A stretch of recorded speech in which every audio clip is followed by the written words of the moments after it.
예수님께서 잡히시던 밤에 떡을 가지사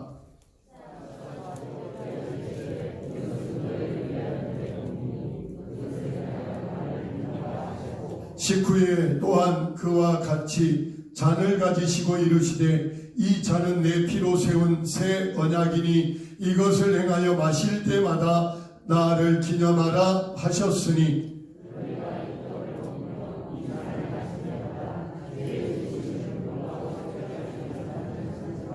그러므로 누구든지 주의 떡이나 잔을 합당하지 않게 먹고 마시는 자는 주의 몸과 피에 대하여 죄를 짓는 것이니라.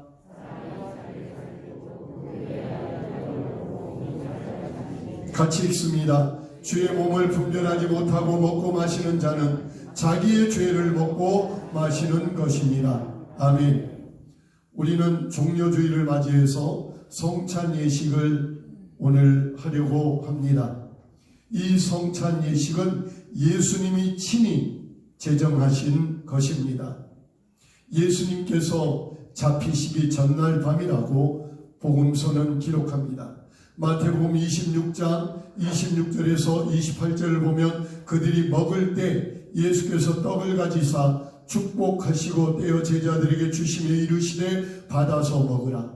이것은 내 몸이니라 하시고 또 잔을 가지사 감사 기도하시고 그들에게 주시며 이르시되 너희가 다 이것을 마시라. 이것은 죄 사함을 얻게 하려고 많은 사람을 위하여 흘리는 바 나의 피 곧 언약의 피니라. 성경 말씀처럼 예수님이 잡히시던 밤 제자들과 함께 마지막 유월절 식사를 하고 계셨습니다. 사람들은 흔히 최후의 만찬이라고 말하죠. 주님은 자기 죽으심을 상징이라도 하듯이 떡을 떼서 제자들에게 나눠주십니다. 그리고 받아서 먹으라. 이것은 누구의 몸이다? 내 몸이다라고 말씀하시죠. 잔을 들어 제자들에게 나눠주시면서 말씀하셨습니다. 많은 사람을 위하여 흘리는 피, 곧 언약의 피다라고 말씀하시며 오늘 고린도전서에서 읽은 말씀처럼 너희가 이 떡을 먹으며 이 잔을 마실 때마다 주의 죽으심을 그가 다시 오실 때까지 전하라 라고 명령하고 있습니다. 성만찬은 예수님이 정하신 것입니다. 세례도 예수님이 정하신 것입니다. 그래서 이 성만찬에 참여할 때 오늘 우리에게 놀라운 유익이 있다는 걸 기억해 주십시오. 성만찬에 참여할 때 첫 번째, 예수님께서 우리 대신 죄를 사하여 주시기 위하여 십자가에 죽으심으로 하나님이 우리를 예수님 때문에 의롭다 인정해 주시며 하나님의 자녀로 삼아 주신 복음의 내용을 직접 눈으로 보고 내가 참여하는 예식이 바로 성만찬 예식입니다. 다시 말하여 나의 죄 때문에 죽어주신 예수, 나의 죄 때문에 피 흘리신 예수를 직접 눈으로 보며 그 떡을 먹고 그 잔을 마시는 것이라는 것입니다. 두 번째, 성만찬에 참여할 때 우리 죄를 대신하여 죽으신 예수 그리스도의 희생을 다시 한번 재확인하고 우리에게 주신 구원의 신앙을 다시 확고하게 하는 그런 귀한 의미가 있습니다. 세 번째 의미는 조금 다른 의미인데 예수 그리스도 안에 연합되었음을 로마서에서 말하는 그리스도 안에 들어가 있음을 뜻하는 예식입니다. 다시 말해서 이 떡을 먹고 이 잔을 대하는 자, 내 살을 먹고 내 피를 마시는 자는 내 안에 거하고 나도 그 안에 거한다고 요한복음 6장 56절에 말씀하신 것처럼 예수님의 떡과 잔에 직접 내가 참여함으로 내가 예수님 안으로 들어가는 거예요. 예수 그리스도가 내 안에 들어오는 거예요. 그래서 예수님과 내가 하나가 되는 거예요. 더 나아가서 같은 살을 먹고 같은 피를 마신 같이 떡과 잔에 같이 참여함으로 같은 피를 받은 예수 그리스도 안에서 우리는 한 형제 한 자매가 되었음을 보여줍니다.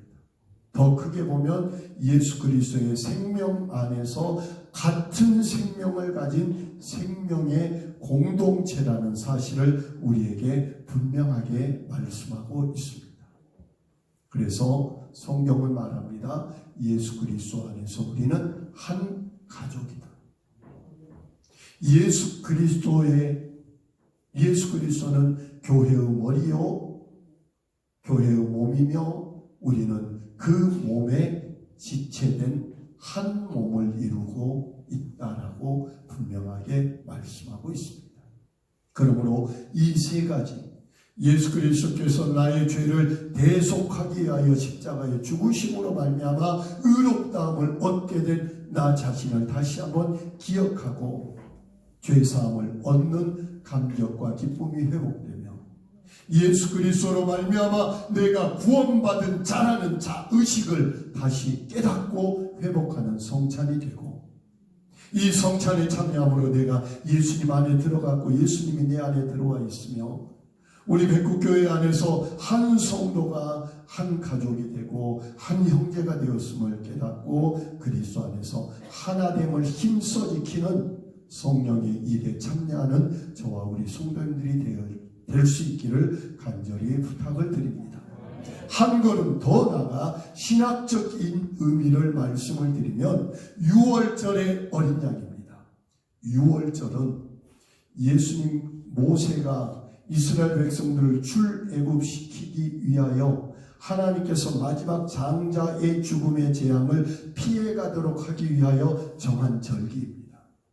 유월절은 해가 지고 나서 밤 동안에 있던 시간이고 그 밤이 지나고 나면 바로 무교절이 시작됩니다. 실제적으로 시간은 불과 8시간 정도밖에 안 되는 절기가 바로 유월절입니다. 이 유월절은 양이 죽어 가족들의 생명을 살리는 것을 뜻하고 있고 유월절에는 문임방과 물손지에 양의 피를 발라야만 그 집 안에 있는 사람들의 생명을 죽음의 사자가 유월 뛰어넘어가 버린 그 생명을 보존하게 됨을 뜻합니다. 그런데 유월절의 예식이 그 후에 홍해를 건넌 예식과 연결이 됩니다. 홍해를 건넌다는 것은 신약 성경에서는 세례를 받는 것과 동일하게 이야기를 하고 있는데 홍해를 건너므로 홍해를 건너기 전에는 언제든지 바로 왕의 군대가 그들을 잡아가면 다시 노예가 돼요.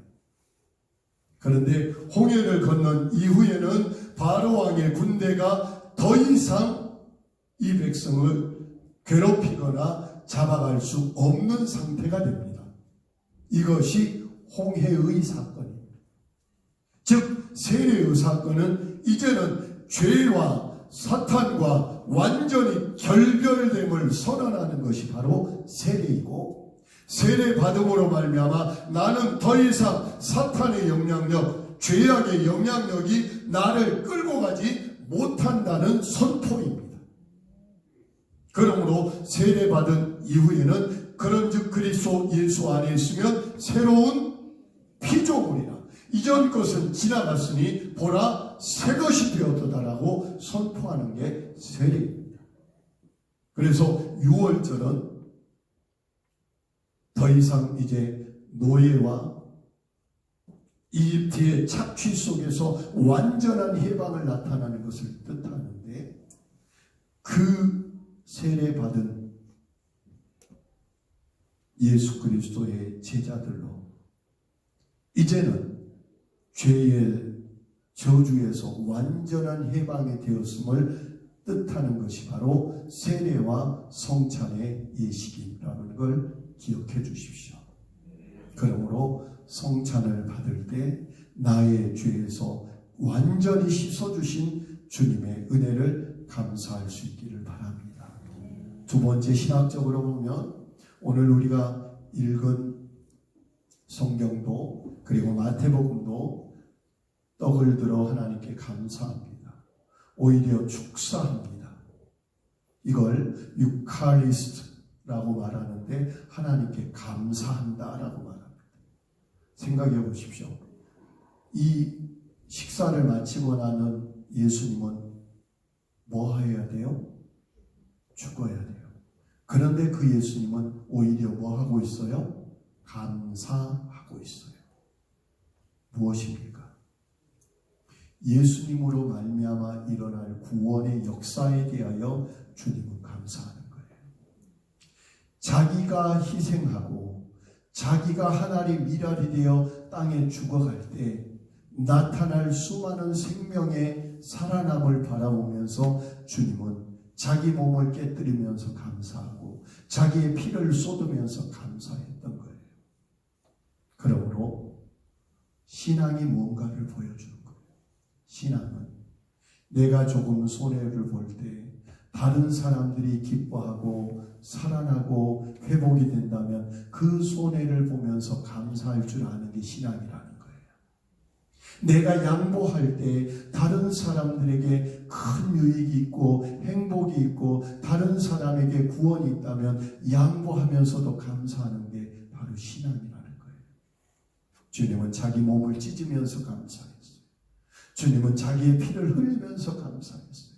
왜냐하면 그것 때문에 생명이 살아나기 때문에. 잉태한 어머니가 출산할 때 온몸이 찢어지는 고통 가운데서도 오히려 감사할 수 있는 건 그 고통 이후에 생명이 태어남을 보기 때문에 감사한 거죠. 예수님의 감사는 그와 같아요. 성찬을 통하여 주님의 정말 뜻깊은 감사가 우리의 감사가 되기를 원합니다. 우리가 감사한 것을 할 때 내가 손해봤기 때문에 하나님 감사합니다라고 감사하지는 못했잖아요. 그렇지만 우리는 하나님 그것까지도 감사할 수 있는 은혜가 우리 가운데 있기를 원합니다. 마지막 성찬은 예수님의 죽으심으로 말미암아 같이 합시다. 새 계약이 완성되었다. 예전에는 제사를 통한 계약이었지만 이제는 예수 그리스도의 구원의 사건을 뭐하기만 하면 믿고 영접하기만 하면 누구든지 구원을 얻게 하는 새 계약. 아멘. 제사를 통한 계약이 아니라 율법을 통한 계약이 아니라 예수 그리스도를 믿음으로 말미암은 새 계약이 완성되었음을 보여주는 게 바로 성찬의 모습입니다. 그래서 성경은 말합니다. 그의 성찬에 참여하는 자, 그의 십자가에 참여하는 자, 특히 세례를 받을 때 말합니다. 그의 죽으심에 참여함 같이 그의 또한 그와 같이 그의 부활에도 뭐하는 자가 될 것이다? 참여하는 자가 될 것이다. 우리는요 예수님을 그대로 복사하고 살아야 돼요. 예수님이 십자가에 가면 나도 십자가로 가고 예수님이 부활에 가면 나도 부활에 가는 거예요. 누구 따라서? 예수님 따라서. 그래서 우리는 그리스도 예수 안에 내가 들어가 버리고 주님이 내 안에 들어와 서로 사는 한 몸, 한 공동체로 그리스도의 부활에 참여하는 소망을 가지고 주님이 다시 오실 재림의 날까지 이것을 전파하고 이것을 기억하며 전하는 우리 모두가 되기를 간절히 축복합니다. 기도하겠습니다. 하나님, 이제 우리는